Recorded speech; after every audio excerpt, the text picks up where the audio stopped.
Mitchell Renz, Harrison Graham coming at you, NFL Daily by Chat Sports. Make sure y'all hit that big red button because if any of these 6 big-name players get traded, we're going to be making a video about it. Let's first dive into probably the biggest name, wide receiver of the Atlanta Falcons, Julio Jones. Yeah, look, this is tricky because he has a tough contract to trade, but how close are we, Mitch, to Atlanta just blowing the whole thing up? Dan Quinn could be out any day now. Matt Ryan, there's circulation around him. Maybe it's time to move on from him in the offseason. Probably not during the season. But if you're the Atlanta Falcons, you missed your chance. Yep. You missed your chance. You teased yourself into thinking maybe here in 2020 we can put it back together. You finished strong in 2019. That's looking like it was more of a result of the schedule being soft down the stretch last year. Could they entertain a trade for Julio Jones, who's starting to get up there? He's on the wrong side of 30. If they get a big enough package for him, I think that would be something you have to take a look at. See, I think with Julio, he's always one of those players where every single week he kind of shows up on the injury report. Yeah. And with him getting older and older, we've already seen it this year. He was already forced to miss a game. My one concern with Julio is with all these lingering small tissue injuries, if they start to just rack up with the 31 receiver. I will say this, though. If you're a team that you think that you're a wide receiver away from being a contender, to being able to compete with offensive like the Ravens, like the Chiefs, maybe you go out and get a player like Julio Jones. Yeah, no doubt about it. All right, so every single person right now, go ahead and subscribe. The last time I checked, only 52% of the people watching right now were subscribed to Chat Sports. So if you love the NFL trade season, don't miss any of it. Hit that big red button. We're into the month of October, which means trade SZN. The rumors are flying. NFL trade deadline less than a month away. We're going to have a bunch of videos for you guys, so make sure you're subscribed. And, of course, if any of these trades happen, we'll have videos on it here on the channel. See that word that said hit that big red button? Hit that sub button was in green. A.J. Green next up here, big name trade candidate. A.J. Green. See, the worry about Julio is you don't want him to become A.J. Green, where those minor injuries became major injuries, which is what A.J. Green has had in recent years. Didn't play at all last year. Has not meshed well with Joe Burrow, Mitch. I don't think that connection has worked out very well. Averaging just 8.5 yards per catch. This is a guy that was one of the big vertical threats down the field in his prime, and he's not getting down the field. 8.5. That's not a good sign for A.J. Green. He's getting up there. He's got a lot of tread on those tires with the injuries. He's just not getting separation. The Bengals definitely, aren't looking to move guys because you want to keep talent around Joe Burrow, but you got Tyler Boyd. You got a legit running back in Joe Mixon. You got some decent tight ends.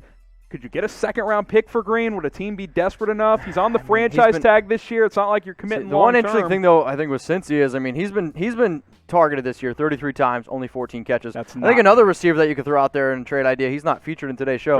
John Ross. Yep. If you're an NFL team, would you take John Ross for like a fifth or A.J. Green for a second? See, if I'm the Bengals, I would rather trade Green, though, and keep the young guy in Ross and see if Joe Burrow can maximize him. Whew, so let us know here, who's the best wide receiver in the National Football League? At one time, you probably could have said A.J. Green. At one time, heck, maybe even you still can talk about Julio Jones. Who's the best receiver in the NFL? DeAndre Hopkins. No, not even. No. And Nuke is one, and then Tyreek Hill's two. No, somebody might want to go tell Bill O'Brien. Oh, wait, he's already fired. Best receiver in the NFL, let us know in the comments. Next name, Le'Veon Bell. Oh, Le'Veon Bell. I hope. First off, the Jets should have never gave him a new contract. And am I the only one that thinks that he's really only good because of the offense that was in Pittsburgh and that offensive line? I don't think that's the case. I think he was a legitimate player then. Here's the thing. You were like, should we title the show Superstar Trades? I was like, we can't do that because Le'Veon Bell ain't a superstar anymore. He is a big name, Don't tell him but that. He is not a superstar. It's been a disaster since he came on with the Jets. Now, I think he can be more effective than this in the proper scheme, but 3.2 yards per carry, that's bad. He's not the explosive playmaker in the passing game either. He's played 16 games in the 1 year and some change now with New York, been banged up a bit. No explosion. He has lost it since he took that year off. Maybe he can get some of that back elsewhere, but I'll tell you this, the Jets would trade him if someone would trade for him. The problem is he makes a lot of money. He makes a lot of money, and who the heck's going to go out and trade for a running back that just cannot stay healthy whatsoever? Only played in one game this year. We even saw it last year, the year before that. Le'Veon Bell's not been a good fit. Sure, there was no offensive weapons whatsoever in New York, or technically New Jersey. Le'Veon Bell, safe to say that his prime is way in his past. Also safe to say that every person watching right now needs to go out and get an NFL face mask. Chatsports.com/stay safe. You get that pack of 4. You can get the mask that the players are wearing, like you see on screen right now. There's packs of 3, 2, all different kinds of varieties. I mean, there's literally I think for each team, over 12, 13 different kinds of face mask sets that you can get. And select few of these are on sale still, so take advantage. Chatsports.com/stay safe. We've got solo packs, like Mitch said, all the way up to these 4 packs for all 32 NFL teams, including some player masks. So take advantage. Chatsports.com/stay safe. That link is in the comments, and it's in the description.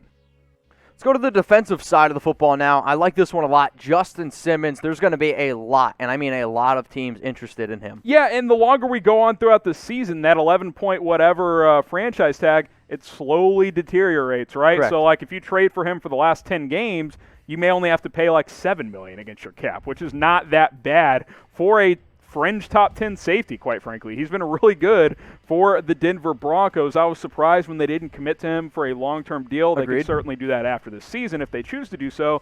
But they might be tanking at this point with the amount of injuries that they have. Shout out Brett Rippon for trying to not tank, but it's going to be a rough go in Denver, I'm afraid. This guy finds the football. He creates turnovers. I don't know. Some team named the Dallas Cowboys could use a guy like Justin Simmons. I think the Raiders could use him too. The Raiders obviously could use him, but it's really hard to trade interdivision, especially when you've got such a talented player in Simmons. I mean, would the Raiders obviously take him in with open arms? Of course they would.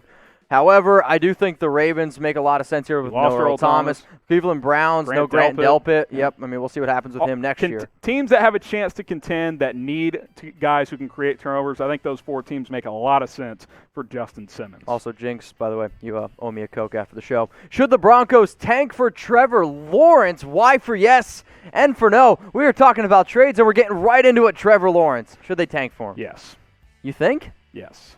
Wow, Drew Lock, not the answer. If Drew Lock balls out and wins 6 of the final 8 games or something like that, that's great. But if he doesn't, which I don't think he will, why not tank for Trevor? He's the best prospect I've seen in a long time. If anybody knows where Sam is, he's gone. Let us know at Chat Sports, Twitter, and Instagram. Let's go to the next name here, Zach Ertz, tight end for the Philadelphia Eagles. Talk to me about this one. I threw this one in there, and this is more of a long shot than some of these other ones.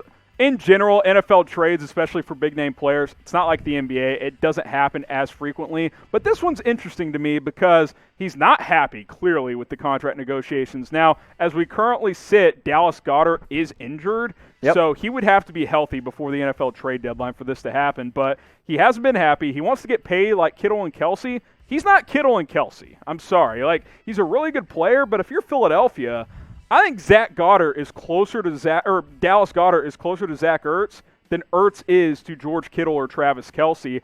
I would rather trade Ertz, get maybe a second-round pick for him, and just build. You got Dallas Goedert. You're good to go. Maybe you can get another receiver in the future to help out Carson Wentz, because I'm not paying Zach Ertz $15 million per year on a new deal. And I think that's the other issue, right? You see Kittle get a fat new contract. Yep. You see Travis Kelsey get the extension or whatever that he got as well, and when you're Zach, sure, there was a time where he was an incredible tight end, had over 100 catches, but I'm with you. He's not on their level. If I'm Philly, I am not paying him. I have Dallas Goedert. You move on from him, and you got to get something because it does not look very sunny in Philadelphia. That's the big difference, too. Kansas City didn't have a legitimate backup to Travis Kelsey. Neither did San Francisco.